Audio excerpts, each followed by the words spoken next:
काकड़ सरकार ने एक के बाद एक इजलास बुलाकर इसमें हुकूमत ने मुझे आपको एहतजाज करते लोगों को, आंसू बहाते लोगों प्लान मांग लिया है कि बताइए अगर आप रिलीफ देना चाहते हैं तो कैसे देंगे। लेकिन सिर्फ बिल जो है वो मुंह पे अगर मारा जाए तो उससे मुंह का कुछ नहीं बिगड़ेगा। एहसास हो तो एक आम आदमी के लिए तकलीफ बढ़ेगी, रिलीफ नहीं मिलने जा रहा।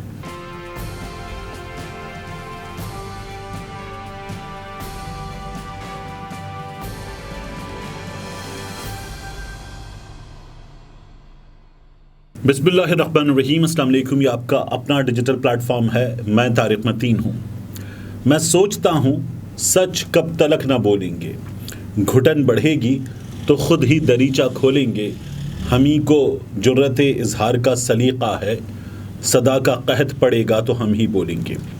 सबसे पहले आपकी मोहब्बतों का शुक्रिया। मैंने एक तकलीफ़ कि इमरान रियाज़ ख़ान के लिए आवाज़ बुलंद करने पर किसी दोस्त ने कुछ कहा और एक तकलीफ़ का इजहार मैंने आपसे किया था।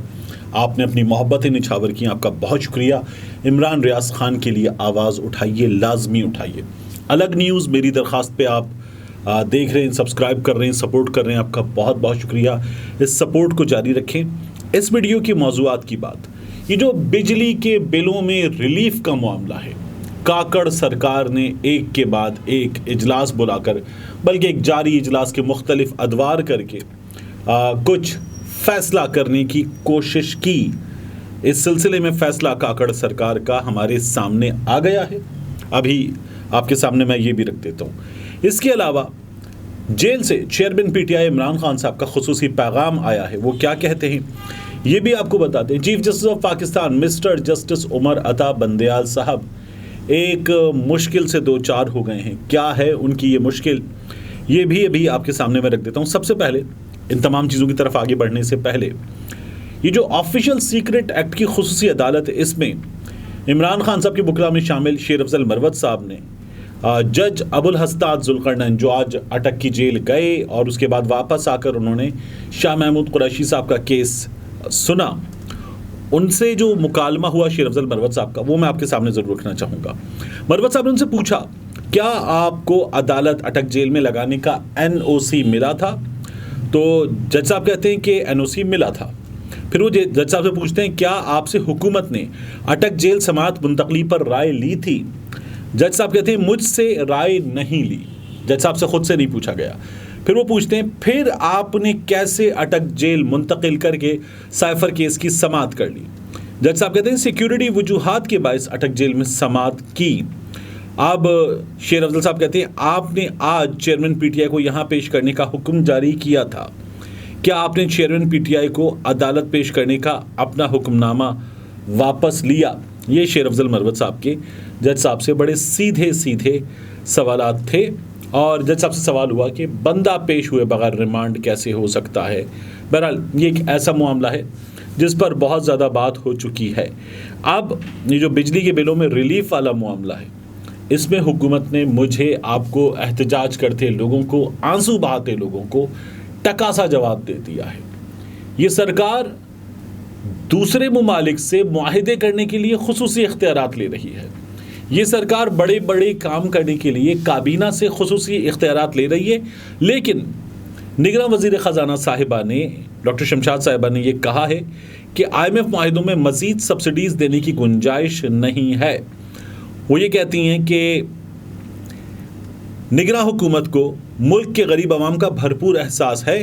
हुकूमत गरीब तबके को मज़ीद मुश्किलात से दो चार नहीं कर सकती। IMF से मुआहिदे गुज़श्ता हुकूमतों ने किए। IMF के मुआहिदों में सब्सिडीज़ देना पहले से तयशुदा है। मुआहिदों में मज़ीद सब्सिडीज़ देने की गुंजाइश नहीं।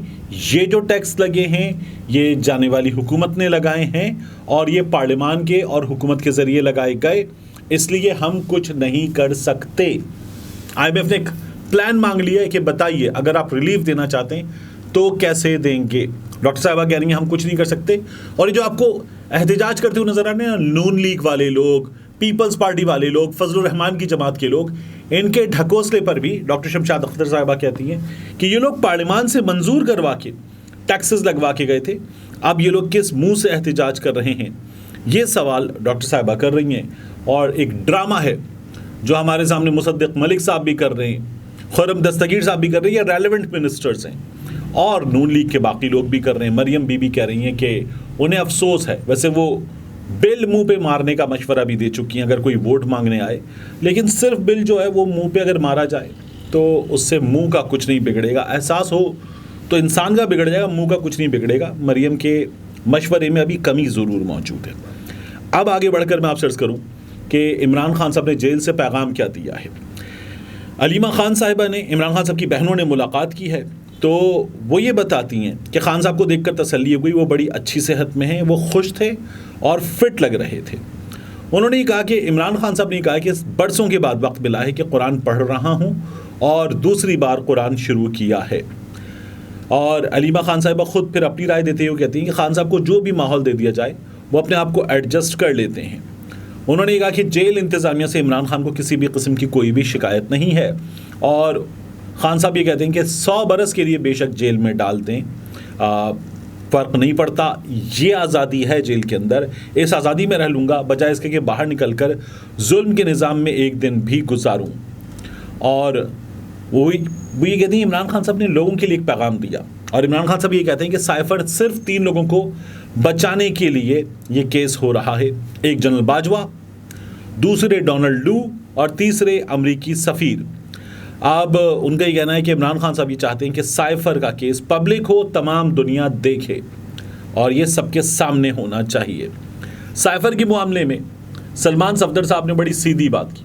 उन्होंने कहा 2 चार्जेस है इमरान खान साहब पे, साइफर गुम करने का और इस कॉन्फिडेंशियल डॉक्यूमेंट को पब्लिक करके इस्तेमाल करने का। तो पहला तो वो ये कहते हैं कि इमरान खान साहब जो वज़ीर आज़म थे, उनकी काबीना ने इसे डीक्लासिफाई कर दिया था, तो ये कोई केस ही नहीं बनता, क्योंकि ये अब ऑफिशियल सीक्रेट एक्ट का केस नहीं है। दूसरा, उन्होंने कहा कि साइफर जो है वो खुद राना सनाउल्लाह मान चुके, दीगर लोग मान चुके कि दफ्तर खारिजा में है, तो साइफर गुम करने का केस भी इमरान खान साहब पे बनता नहीं है, इसलिए ये हम केस क्यों चला रहे हैं। अब पाकिस्तान तहरीक इंसाफ जज अबुल हसनात साहब की अदालत से आगे जा रही है। अलीमा खान साहिबा मज़ीद क्या कहती हैं, वो ये कहती हैं कि हमें भी अगर आप अटक जेल में डालना चाहें तो जेल भेज दें, बहुत लोगों को जेल भेजें, पूरा पाकिस्तान तो जेल में नहीं डाला जा सकता। अब इमरान खान साहब के इस पैगाम के बाद मैं आपसे मज़ीद अर्ज़ करूं कि chief justice of Pakistan mister justice Umar Ata Bandial साहब वो एक मुश्किल में फंस गए हैं। चीफ जस्टिस साहब जो हैं वो एक केस अब सुनेंगे, और ये केस जो है चीफ जस्टिस साहब के सामने आया है एक खातून की दरख्वास्त पर, एक आम शहरी खातून की दरख्वास्त पर। केस ये है कि पाकिस्तान में सरकारी अफसरान को मुराआत मैसर हैं जिनमें बिजली के बिलों के यूनिट्स भी शामिल हैं, और ये जो मुफ्त यूनिट्स हैं ये यूनिट्स बंद किए जाएं। मैंने आपसे पहले भी कहा था और अब भी कह रहा हूँ कि अगर वापडा वालों के बिजली के मुफ्त यूनिट्स बंद कर दिए जाएंगे तो उससे एक आम आदमी को रिलीफ नहीं मिलेगा, उसका बिल वैसे ही है, और अभी वो फिर 2 रुपये 70 पैसे बढ़ने जा रहे हैं, तो वो तो वैसा ही रहेगा। फिर खबरें ये भी हैं कि पेट्रोल की और डीजल की कीमतों में भी इजाफा हो रहा है, तो एक आम आदमी के लिए तकलीफ बढ़ेगी, रिलीफ नहीं मिलने जा रहा। लेकिन चीफ जस्टिस साहब के लिए मुश्किल क्या है, चीफ जस्टिस साहब हों या उनके साथी जजेस हों सुप्रीम कोर्ट के, या हाई कोर्ट के जजेस हों, या मातहत अदलिया के जजेस, या इनमें मौजूद अमला, जैसे सुप्रीम कोर्ट में ढेरों ब्रांचेस हैं, एचआर का महकमा है, डायरी ब्रांच है, फिर उसके बाद दीगर महकमे हैं, एडमिनिस्ट्रेशन वगैरह। तो अगर आप इन सबको देखेंगे तो इन तमाम बड़े बड़े अफसरान को जो सुप्रीम कोर्ट ऑफ पाकिस्तान के अंडर भी काम करते हैं, और ब्यूरोक्रेसी के दीगर बाबू भी, इन सबको मिलते हैं मुफ्त यूनिट्स। गालिबन चीफ जस्टिस ऑफ पाकिस्तान के बारे में वजारत कानून जवाब नहीं दे रही, लेकिन इत्तलात ये हैं कि चीफ जस्टिस ऑफ पाकिस्तान को भी 2000 यूनिट्स ओहदे पर रहते हुए मुफ्त मिलते हैं, और जब वो रिटायर हो जाते तब भी 2000 यूनिट्स मिल रहे हैं। तो इतने यूनिट्स के साथ जो चीफ जस्टिस को खुद मिल रहे हैं, उनके नीचे अमले को मिल रहे हैं 1500 और 2000 यूनिट्स, चीफ जस्टिस क्या फैसला करेंगे कि यूनिट्स बंद किए जाएं? ये तो होने नहीं जा रहा। इस मुल्क में वापडा वालों ने ये कह दिया है कि अगर उनके फ्री यूनिट्स बंद किए गए तो वो चले जाएंगे सुप्रीम कोर्ट ऑफ पाकिस्तान, और उनका ये कहना है कि फ्री यूनिट्स उनका हक हैं। इस मुल्क में जिसको जो जैसे जिस तरह से बाय हुक बाय क्रुक मिल गया वो उसका हक है। अगर इस मुल्क में हक नहीं है किसी का तो वो पिसा हुआ मजलूम तबका है जिसे कोई हक मैसर नहीं है, बल्कि उसे जीने का भी हक नहीं है। मिलते इंशाल्लाह आपसे अगली वीडियो में। जाते जाते आपसे फिर दरखास्त की अलग न्यूज़ के लिए अपनी सपोर्ट जारी रखिए।